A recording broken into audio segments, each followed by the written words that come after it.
3 hours and 36 minutes of rain and delay, but never fear, the Phightins, they were there and they were here, and you are here with me here on the Phightins Phinal. Welcome, everybody, on this Eagles Victory Sunday night here in the Delaware Valley. You're joining me on the Phightins Phinal here on the Edge of Philly Sports Network, and I'm here to tell you that after an epic 3 hour and 36-minute rain delay, the Phillies dispatched the Washington Nationals 7-5, thus completing the weekend sweep of the Nats.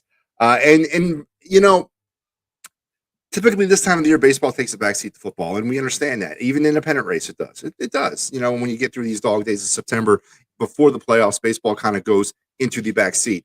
And today, for those brave souls that were at Citizen Bank Park, from the start of that game until the end of that game, which was about 10 minutes ago or 15 minutes ago, my hat's off to you. You are truly Philadelphia Phillies fans. And of course, for those who stayed also, and they know what they're doing too, because once a rain delay of that type of magnitude is completed, there's a high possibility and probability that you can upgrade your seats massively at the bank as people pretty much take for the comforts of their cars and drive home. But not the Phillies faithful, the 800 and some odd people who stuck around at the end of that game.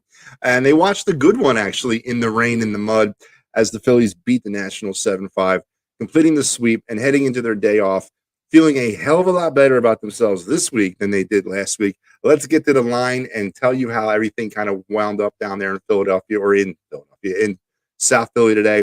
The Nationals would finish with 5 runs, 11 hits. The Phillies 7 runs and 10 hits. There were no errors committed today.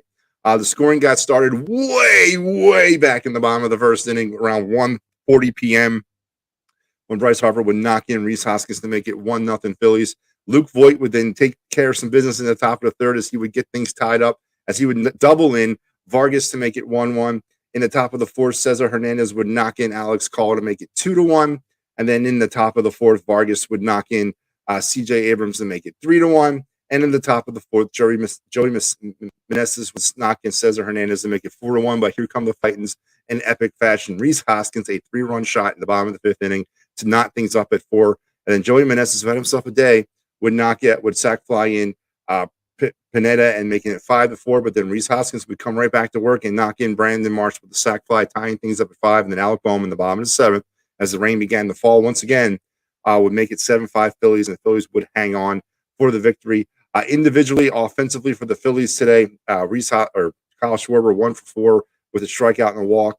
Rhys Hoskins, he is my offensive MVP of the day for the Phillies. 2 for 3, 2 runs, 4 RBIs, and a home run. He also walked once. Bryce Harper 1 for 4 with an RBI. JT 2 for 3 with a run. Alec Boehm 1 for 4 with 2 RBIs in that home run, and Brandon Marsh 1 for 4 on the national side of things. Lane Thomas was 2 for 5. Meneses was 2 for 4 with 2 RBIs, and then C.J. Abrams, who's going to be a stud, folks, 2 for 4 with a run scored. And pretty much that was all that was required here. Pitching wise, this was a weird one. Both pitchers only lasted 2 innings because that was pretty much what the rain delay was going to be. Anibal Sanchez, when the rain delay came, had pitched 2 innings. He had given up 2 hits, 1 run. It was earned. He had walked 3. He was shaky, Jordan Weems, Ramirez, Harvey, Kyle Finnegan, who would actually take the loss in this game, and Paulo Espino would come in and pitch for the Nationals. As for the Phillies, Aaron Nola, 2 innings, 2 hits, no runs.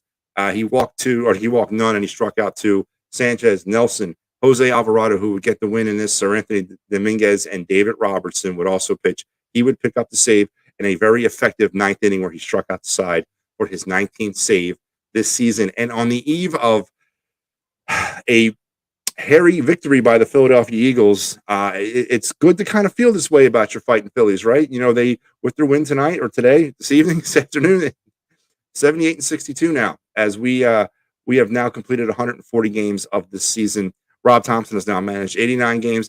A couple of statistical firsts for the Phillies. Today, the Phillies pitching staff surrendered its 400th walk of the year, but the Phillies baseball team collected their 400th walk of the year. So dead even in that stat line. And, say what you want. It's the low-hanging fruit Nationals. Got it. Low-hanging fruit Marlins. Got it. Got the day off tomorrow before we head to Miami and then to Atlanta and then back home against Toronto. So you gotta win these games, man. You gotta win these games because these are the games that count at the end. And I'm taking them. What's up, Maddie? Love the Phils today. The bats are starting to heat up, and Bryce Hoskins and Bohm, and yeah, still don't get Schwarber in the leadoff spot. Go Phillies. I agree with you there. I'm not necessarily going to tell you that the bats are starting to heat up again. This is the way this team has been offensively all season. I do agree with Kyle Schwarber obviously not being in the leadoff spot, but a win is a win. When the big bats do hit, you can see all the great things that do happen for this team. So absolutely. Oh yeah, and I just got past those nasty Lions today, but a win is a win. I disagree with your assessment of the Eagles' victory, but this is not that format for that. I think the Eagles were embarrassed today. I think John Gannon was embarrassed today.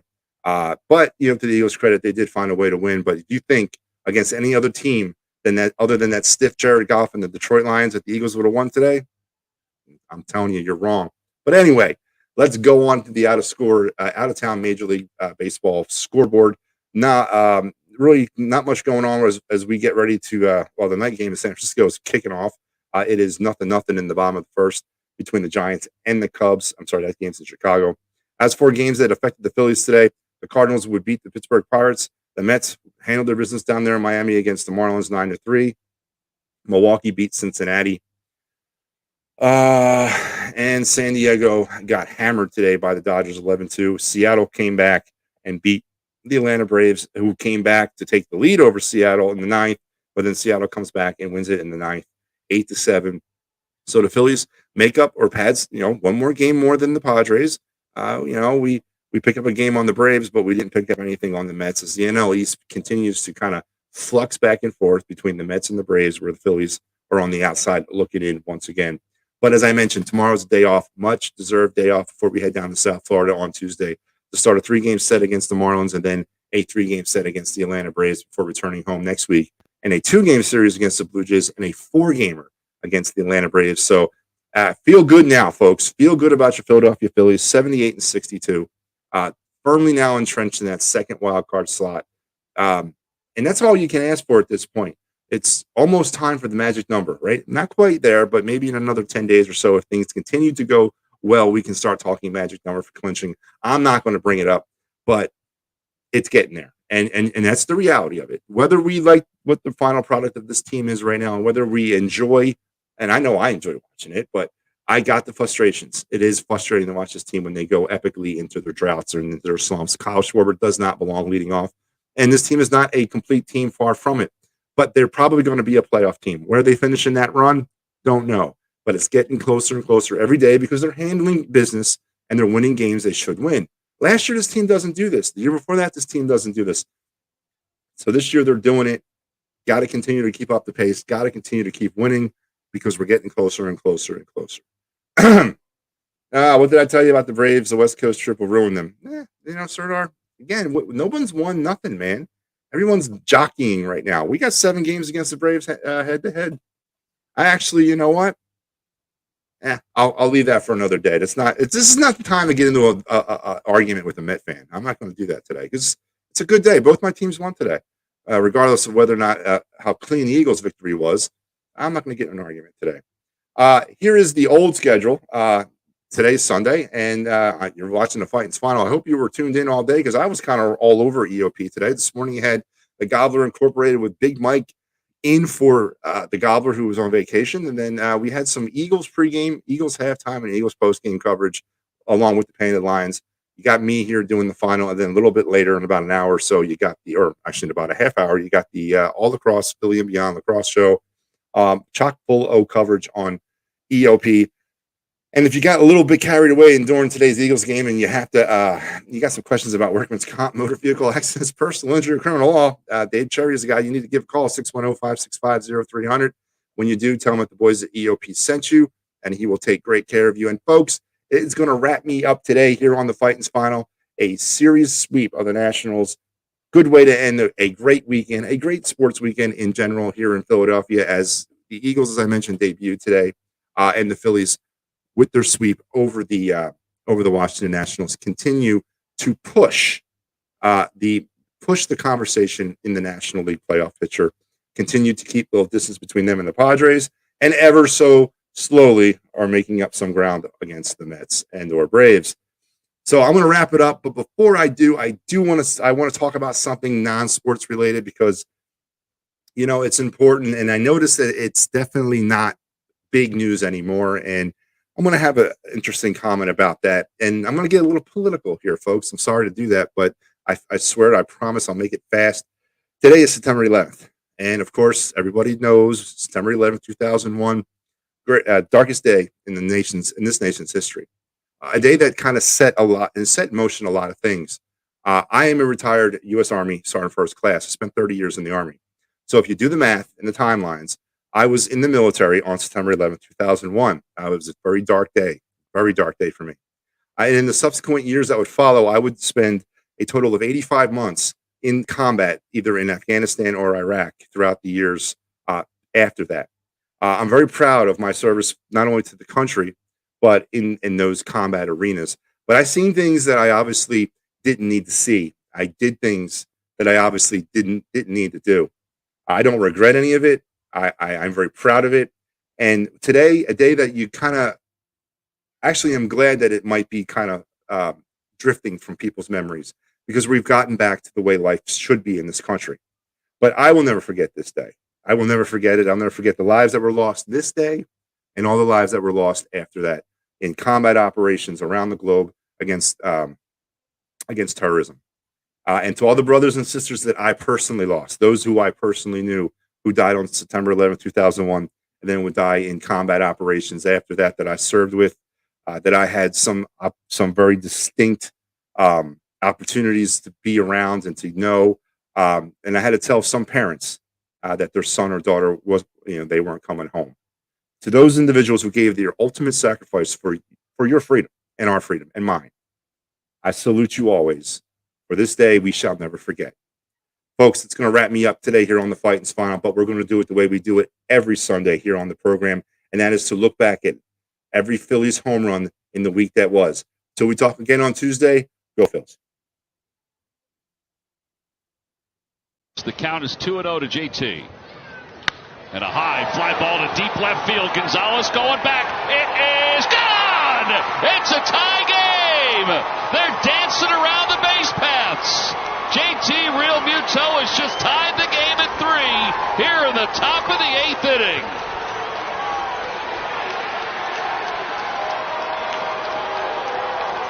T-Mac, it's exactly. And a high fly ball deep down the left field line. Will it stay fair? Toward the pole. It hit the top of the pole. It's a home run for Sosa. Edmundo Sosa has gone yard for the first time this year, and the Phillies take a 1-0 lead.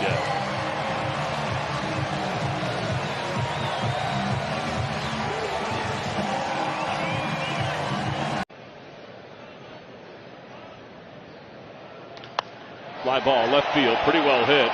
De La Cruz going back toward the wall. It is gone! It carried right on out of the yard. A 2-run home run has given the Phillies the lead. He's homered in back-to-back games.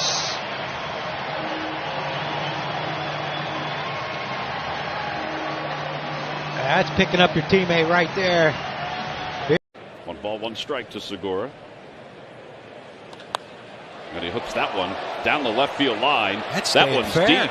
Going back is De La Cruz. It is gone! It slipped just inside the pole. Gene Segura's solo home run is 9th of the year, and the Phillies lead it 3-1. That was a towering shot.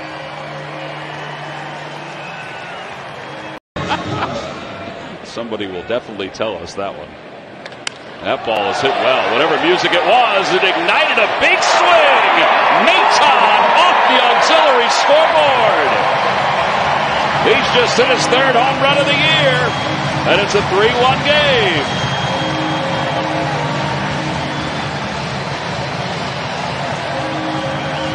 You know, they had a competition today during batting practice, early batting practice, that I don't think he won, and he was not happy about it.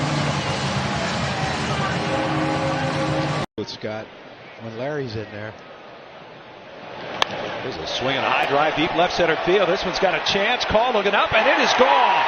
And Rhys Hoskins has homered to double the Phillies lead.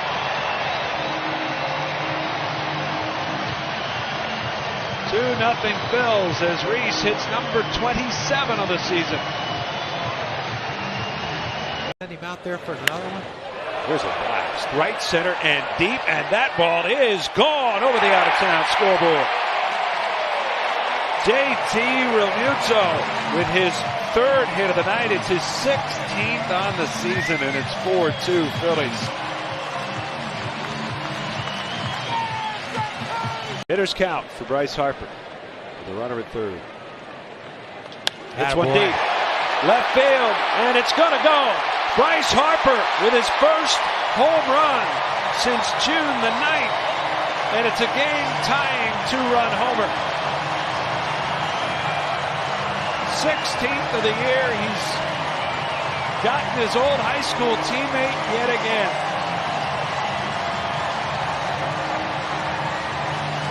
He stomps on the plate.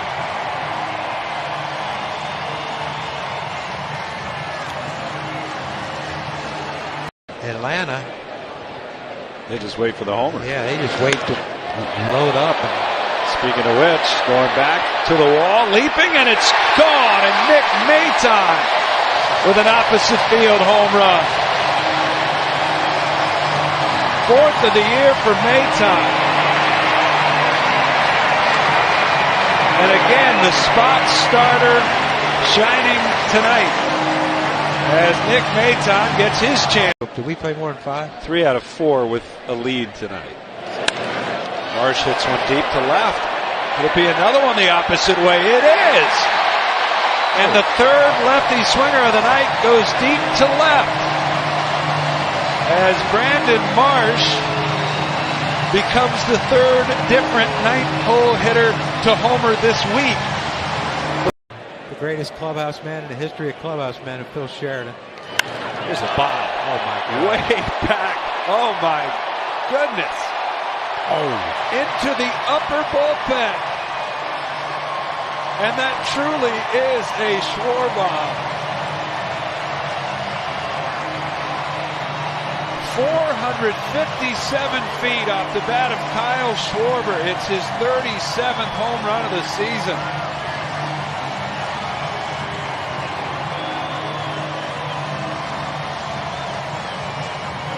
I tell you, man, it's nice to see these guys getting off the schneid now.